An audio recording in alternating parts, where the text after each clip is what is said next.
Welcome muli sa ating panibagong aralin. Quarter 4, Week 7 hanggang Week 8. Milk base. Ang ating aralin sa araw na ito ay paggamit ng pang-ukol. Mga bata, handa na ba kayong makinig? Opo, ma'am.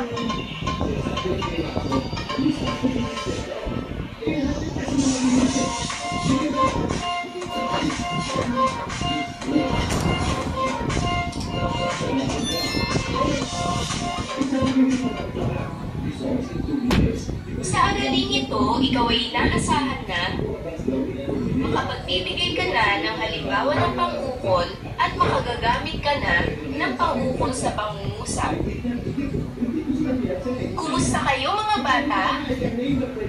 Sa araling ito ay pag-aaralan natin ang paggamit ng pang-ukol. Sa nakaraang aralin ay natutuhan mo ang tungkol sa pang-abay. Nalaman mo kung paano ito ginagamit sa pangungusap. Sa araling ito ay pag-aaralan naman natin ang paggamit ng pang-ukol. Paano mo matutukoy ang pang-ukol sa pangungusap? Narito ang mga halimbawa ng karaniwang pang-ukol. Sa mga. Kay, kina. Tungkol sa, tungkol kay. Ayon sa, ayon kay. Ng mga. Sa, kay. Nang wala. Mula sa, mula kay.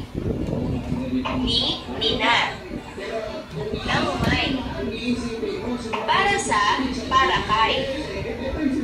Kumakain ka ba ng gulay at prutas? Opo, Anong ma'am. paborito mong gulay at prutas?